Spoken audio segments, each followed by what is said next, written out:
तो बच्चों, कल अपने ने सवाल नंबर 9 अकाउंट में चैप्टर नंबर 2 के अंदर हल किया था। आज अपने सवाल नंबर 10 पर जाएंगे। सवाल नंबर 10 में लव और कुश एक साझेदारी पेड़ी के साझेदार है। वे 60% लाभ 3:2 के प्रमाण में और बाकी का 40% लाभ 2:1 के प्रमाण में बांटते हैं। पेड़ी की तारीख 31/3/17 के दिन की सकल तलपट और समायोजन पर से पेड़ी का लाभानी वितरण खाता, साझेदारों का चालू खाता और पक्की तलपट तैयार कीजिए। यहाँ अपने 3 खाते तैयार करने हैं, परंतु 3 खाते के स्थान पर अपने 4 खाते तैयार करेंगे। एक पूंजी खाता भी बना देने का, यदि बनाने की इच्छा हो तो। और यहाँ अपने सर्वप्रथम कल की तरह पहले समायोजनों पे टिक करेंगे। पूंजी और आहरण पर ब्याज, तो पूंजी और आहरण दोनों पे टिक कर लो। लव और कुश की पूंजी आहरण। उसी प्रकार चालू खाते की प्रारंभिक बाकी पर ब्याज, तो चालू खाते की जो बाकियाँ दी है उस पर टिक कर लो, दोनों पे ब्याज गिनेंगे। कुश को मासिक 1800 वेतन देना है, इसको अलग से बताएंगे अपने। और समायोजन, उपयुक्त समायोजन करने के बाद बढ़ते हुए लाभ पर कुश को 10% कमीशन देना है, इसको भी लास्ट में गिनेंगे। अब अपने सर्वप्रथम लिखते जाएंगे। सबसे पहले अपने लव और कुश की पूंजी। देखो मैंने यहाँ पूंजी खाता बनाया है, तो 1, 4, 16 को अगर आपको नहीं बनाना हो तो डायरेक्ट इधर भी लिख सकते हो, स्थिर पूंजी खाता पूंजी दायित्व में भी। पर मैंने बनाया तो अपने लिख देते। शेष आगे लाइव, तो इसकी पूंजी दी है 1,20,000 और इसकी पूंजी 80,000। दोनों की पूंजी यहाँ बता देंगे। उसी प्रकार दोनों का आहरण दिया है, तो देखो आहरण को हमेशा चालू खाते में बताएंगे। आहरण अपने चालू खाते में उधार बाजू तारीख ऊपर 1-2 लाइन छोड़ देने की। 1/4/16 को आहरण लव का दिया है 40,000 और कुश का आहरण 12,000। दोनों आहरण को अपने इधर बता देंगे, लव और कुश का। उसी प्रकार यहाँ अपने आहरण हो गया, पूंजी हो गई बराबर। अब चालू खाते की बाकी, देखो लव की जमा बाकी दी है और कुश की उधार दी है, तो लव की जमा बाकी जमा बाजू 1/4/16 को शेष आगे लाए। चालू खाते की जमा बाकी लव की 8,000 रुपये है, तो 8,000 जमा बाजू और कुश में डैश। उसी प्रकार इसकी उधार बाकी 1/4/16 को शेष आगे लाए। कुश की उधार बाकी उधार बाजू 12,000 रुपये। इस प्रकार दोनों की अलग अलग बाकियों को अलग अलग अपने बताएंगे, दोनों की बाकियाँ। अब उसके बाद लाभानी खाता दिया है। अब देखो यहाँ लाभानी खाता बनाना नहीं है, लाभानी खाते का लाभ दे दिया है, जमा बाकी दिए तो लाभ, उधार बाकी दिया हो तो हानि कहलाती है। तो यहाँ लाभानी खाते की जमा बाकी 80,000 रुपये दी है, तो यहाँ लाभानी वितरण खाते में लिख दो शुद्ध लाभ, लाभ हानि खाता से लाए 80,000 रुपये, जमा बाकी जमा बाजू। उसी प्रकार उसके आगे दिया है स्टॉक। अब स्टॉक यानी अंतिम स्टॉक, और अंतिम स्टॉक को अपने संपत्ति लेना बताओ। अंतिम स्टॉक दिया है यहाँ कितना बेटा, यहाँ दिया है 72,000 रुपये, तो 72,000 रुपये अंतिम स्टॉक। उसके बाद पूर्वदत्त बीमा, पूर्वदत्त बीमा प्रीमियम यानी अग्रिम चुकाया बीमा, और अग्रिम चुकाया बीमा भी यहाँ संपत्ति लेना में लिखो अग्रिम चुकाया बीमा प्रीमियम, और यहाँ दिया है 3,200 रुपये, तो 3,200 रुपये अग्रिम चुकाया बीमा प्रीमियम को यहाँ आपने बता देंगे। उसी प्रकार उसी के नीचे मकान दिया है 1,60,000 का, तो मकान 1,60,000 रुपये बाहर निकाल दो, इस पर समायोजन नहीं है। उसी प्रकार देनदार, देनदार को अंदर रखो क्योंकि देनदार पे समायोजन होता ही है, ऐसे तो 80,000 रुपये। उसी के सामने लेनदार पूंजी दायित्व में लिखो और लेनदारों को बाहर निकालो 28,000 के लेनदार। उसके बाद रोकड़ और बैंक बाकी, तो देखो रोकड़ यानी नगद शेष, तो नगद शेष की उधार बाकी होती है, तो नगद शेष दिए यहाँ 4,800 रुपये, तो 4,800 नगद शेष। और बैंक जमा दी है, तो इसका मतलब BOD बैंक अधिविकर्ष या बैंक ओवरड्राफ्ट, इसकी रकम अपने सीधे बाहर निकाल दो 20,000 रुपये। बैंक की जमा बाकी 20,000। उसके बाद देनी हुंडिया, देनी हुंडिया यानी दायित्व बाजू, देनी हुंडी और यहाँ देनी हुंडी की रकम दी है 14,000 रुपये। तो 14,000 रुपये देनी हुंडी के बाहर निकाल देंगे। उसके बाद गिरवी लोन, गिरवी लोन भी यहाँ लिखो, गिरवी लोन, और गिरवी लोन की रकम दी है 1 लाख। तो 1 लाख रुपये पूंजी दायित्व में बाहर निकाल दो, 1 लाख रुपये। उसके बाद ख्याति, ख्याति यानी सब पागड़ी, जिसको बोलते गुडविल, पागड़ी या गुडविल 40,000 रुपये बाहर निकाल दो, संपत्ति लेना में। अदत्त मजदूरी यानी चुकाना बाकी मजदूरी, अदत्त मजदूरी पूंजी दायित्व में, चुकाना बाकी अथवा अदत्त मजदूरी, उसकी रकम दी है 2800 रुपये, बाहर निकाल देंगे। उसी प्रकार अप्राप्त भाड़ा, अप्राप्त भाड़ा यानी मिलना बाकी भाड़ा, संपत्ति लेना में बताओ, अप्राप्त भाड़ा, और इसकी रकम दी है 1600, इसको भी अपने बाहर निकाल देंगे। अब पेशगी प्राप्त कमीशन, पेशगी यानी अग्रिम, अग्रिम प्राप्त कमीशन अपना दायित्व है, तो इसको पूंजी दायित्व में बताओ, अग्रिम प्राप्त कमीशन, और इसकी रकम दी है 800 रुपये, तो इसको बाहर निकाल दो पूंजी दायित्व में। डूबत ऋण अनामत, देखो बच्चों अभी तक क्या है, हर समायोजन के अंदर डूबत ऋण अनामत की रकम दी जाती है। यहाँ डूबत ऋण अनामत का कोई समायोजन नहीं दिया, परंतु सकल तलपट में डूबत ऋण अनामत दी है, इसलिए सिर्फ जो सकल तलपट में डूबत ऋण अनामत दी हो तो उसको हमेशा देनदारों में से कम करके बताते हैं। तो यहाँ 8,000 रुपये डूबत अनामत के सकल तलपट वाले देनदारों में से कम करके 72,000 रुपये बाहर निकाल दो। उसके बाद पेटेंट्स, पेटेंट्स अपनी संपत्ति है, तो संपत्ति लेना बाजू लिखो, पेटेंट्स की रकम 12,000 रुपये बाहर निकाल दो। उसी प्रकार फर्नीचर, फर्नीचर को भी अपने बाहर निकाल दो और रकम दी है 24,000।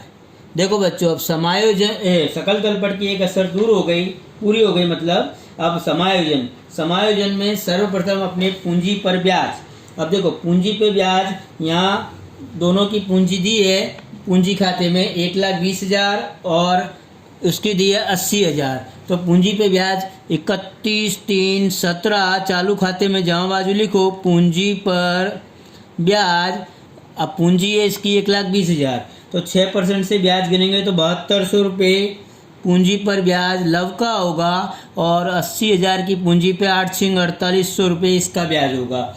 और ब्याज की दूसरी असर लाभानी वितरण खाते में उधार बाजू, पूंजी पर ब्याज लव और कुश, लव का 7200, कुश का 4800, दोनों जोड़ के बाहर निकाल देंगे 12,000 रुपये, दो असर हो गई। उसी प्रकार आहरण पर 10% ब्याज गिनना है। अब देखो दोनों का आहरण चालू खाते में, देखो इसका आहरण दिया है 40,000, उसका दिया है 12,000 रुपये। अब 40,000 के 10% से 4,000 और 12,000 के 10% से 1,200 रुपये, तारीख 31/3/17 आहरण पर ब्याज। और दूसरी असर इधर आ जाएगी, जमा बाजू आहरण पर ब्याज लव कुश, लव का 4,000 और कुश का 1,200, टोटल 5,200 रुपये लाभानी वितरण खाते में जमा हो जाएंगे। अब उसके बाद चालू खाते की बाकी पर 10% ब्याज। देखो अब लव की चालू खाते की जमा बाकी है, तो चालू खाते में जमा बाजू हुई 31/3/17 चालू खाता की बाकी पर ब्याज 8,000 के 10% 800। अब यहाँ जमा किए तो वितरण खाते में उधार करो, चालू खाता पर ब्याज लव का 800 रुपये। उसी प्रकार कुश की बाकी उधार दी है, तो उधार बाजू 31/3/17 चालू खाता पर ब्याज और कुश के खाने में 12,000 के 10% 1,200। उसी प्रकार इसको चालू खाते में जमा बाजू बता दो, चालू खाता की उधार बाकी पर ब्याज और कुश का 1,200 रुपये जमा कर देंगे इधर। अब अपने लास्ट कुछ तीसरा समायोजन दिया है, कुछ को मासिक 1,800 रुपये वेतन देना है।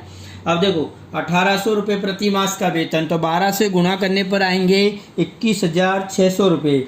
21,600 रुपये चालू खाते में जमा बाजू लिखो 31/3/17 वेतन, और कुछ के कॉलम में लिखो 21,600, और वितरण खाते में उधार बाजू लिखो साझेदार कुश का वेतन। 21,600 रुपये लाभानी वितरण खाते की उधार बाजू आ जाएंगे। और लास्ट समायोजन दिया है, उपरोक्त समायोजनों को लिखने के बाद बढ़ने वाले लाभ पर 10% कमीशन देना है। इसको अपने लास्ट में करते बेटा। देखो आप टोटल करेंगे। अब यहाँ अपने वितरण खाते की जमा बाजू का योग 86,400 रुपये, उधार बाजू भी लिखो 86,400 रुपये।